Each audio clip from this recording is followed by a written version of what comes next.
সুইজারল্যান্ডে বাঙালি কমিউনিটির ঈদের আয়োজনে আমরা কিভাবে করেছি, কি করেছি আর কেমন কেটেছে আমাদের এই বিশেষ দিন, আজকের এই মিনি ব্লগে তোমাদের সাথে সেটাই শেয়ার করবো। আসসালামু আলাইকুম এভরিওয়ান, সুভাষ ডেইলি ক্লাউড থেকে তোমাদের সবাইকে জানাই আন্তরিক স্বাগতম। আসলে ফরেন কান্ট্রিতে ঈদের ফিলিংসটা একটু ডিফারেন্ট। ফ্যামিলি সবাই কাছে থাকে না, রিলেটিভরাও পাশে থাকে না, অনেক সময় ঈদের দিনটাও খুব নর্মাল একটা দিনের মতো মনে হয়। কিন্তু আলহামদুলিল্লাহ এখানে আমরা চেষ্টা করি কমিউনিটির সবাই মিলে একসাথে হয়ে ঈদের হ্যাপিনেসটা শেয়ার করতে। এই আয়োজন কিন্তু ওয়ান ডে না, প্রায় কয়েকদিন আগে থেকে এই প্রিপারেশন শুরু হয়ে গিয়েছিল। আমরা সবাই মিলে বাচ্চাদের গিফট র্যাপিং করেছি, লটারি প্রাইজেস রেডি করেছি, ডেকোরেশন এন্ড প্ল্যানিং করেছি। সত্যি বলতে গিফট র্যাপিং এর সময়টাও অনেক এনজয়েবল ছিল। ছোট ছোট বাচ্চাদের হ্যাপি ফেসেস কল্পনা করি আমরা অনেক এক্সাইটেড ছিলাম। ফাইনালি সেই স্পেশাল ডে চলে এলো। ঈদ সেলিব্রেশন আর মজার মজার খাবার, এই দুইটা তো একে অপরের সাথে অনেক জড়িত। আমাদের লাঞ্চ মেনুতে ছিল পোলাও, বিফ, চিকেন রোস্ট, চিংড়ি মালাইকারি, ডাল মাখনি আর ডেজার্ট টেবিলও ছিল একদম অ্যামেজিং। জিলাপি, শ্যামাই, পুডিং, বিভিন্ন ফ্লেভারের তিরামিসু সব মিলিয়ে ডেজার্ট লাভার্সদের জন্য ছিল পারফেক্ট অ্যারেঞ্জমেন্ট। আমি নিজেও আমার ম্যাঙ্গো তিরামিসু বানিয়ে নিয়ে গিয়েছিলাম। আগের দিন রাতে আমি রেডি করে রেখেছিলাম। এটা বানাতে রিলেটিভলি কম সময় লাগে, কিন্তু টেস্ট সত্যি অনেক মজার। আলহামদুলিল্লাহ সবাই খুব পছন্দ করেছে। পুরো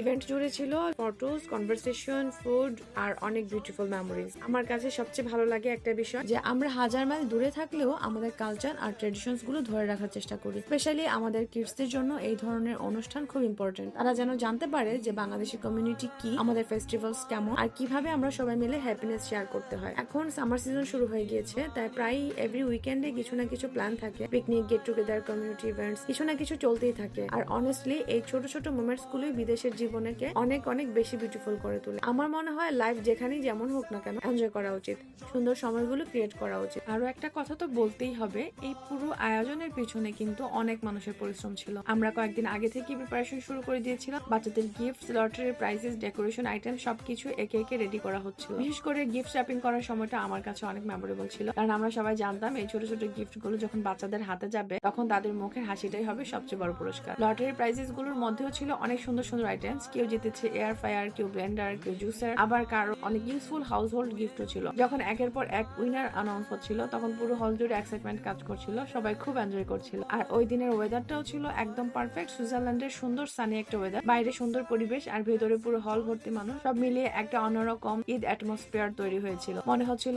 আমরা যেন দেশের কোনো বড় ফ্যামিলি গ্যাদারিং এ আছি। সবচেয়ে ভালো লেগেছে যে পুরো হল জুড়ে ছিল হাসি, গল্প আর আনন্দ। কেউ খাবার সার্ভ করছে, কেউ ছবি তুলছে, কেউ পুরনো বন্ধুদের সাথে গল্প করছে, আবার বাচ্চারা নিজেদের মতো করে খেলাধুলা করছে। ছোট থেকে বড় সব কিছু ছিল। আর খাবারের কথা যদি বলি, অনেস্টলি খাবারগুলো ছিল একদম নেক্সট লেভেল। প্রতিটা আইটেমই ছিল খুবই মজার। এত মানুষ একসাথে খাচ্ছে, গল্প করছে, সবাই খাবার প্রশংসা করছে। এই দৃশ্যগুলো দেখলে সত্যি অনেক ভালো লাগে। ডেজার্ট টেবিলও ছিল অসাধারণ। এক একজন এক এক ধরনের ডেজার্ট বানিয়ে নিয়ে এসেছিল, তাই ভ্যারাইটিও ছিল অনেক। দিন শেষে যখন সবাই বলছিল যে অনুষ্ঠানটা অনেক ভালো হয়েছে, তখন মনে হচ্ছিল যে সবার পরিশ্রম সত্যি সার্থক হয়েছে। কারণ একটা অনুষ্ঠান সফল তখনই হয় যখন মানুষ খুশি হয় বাসায় ফেরে। আলহামদুলিল্লাহ সেদিন সবার মুখে সেই আনন্দটা স্পষ্ট দেখা যাচ্ছিল। বিদেশে থাকলেও আমরা চেষ্টা করি আমাদের কালচার, ট্রেডিশনস আর কমিউনিটি বন্ডটাকে ধরে রাখতে, কারণ এখানে আমরা শুধু বন্ধু না, অনেকটা এক্সটেন্ডেড ফ্যামিলির মতো। আর এই ধরনের অনুষ্ঠানগুলো আমাদের সবাইকে আরো কাছাকাছি নিয়ে আসে। সত্যি বলতে এই স্মৃতিগুলো অনেকদিন মনে থাকবে। ছবি আর ভিডিও হয়তো একদিন পুরনো হয়ে যাবে, কিন্তু একসাথে কাটানো এই সুন্দর সময়গুলো সবসময় স্পেশাল হয়ে থাকবে। তো যাই হোক, এভাবে কেটে গেল আমাদের ঈদ রেউনিয়ন 2026 এর সুন্দর একটা দিন।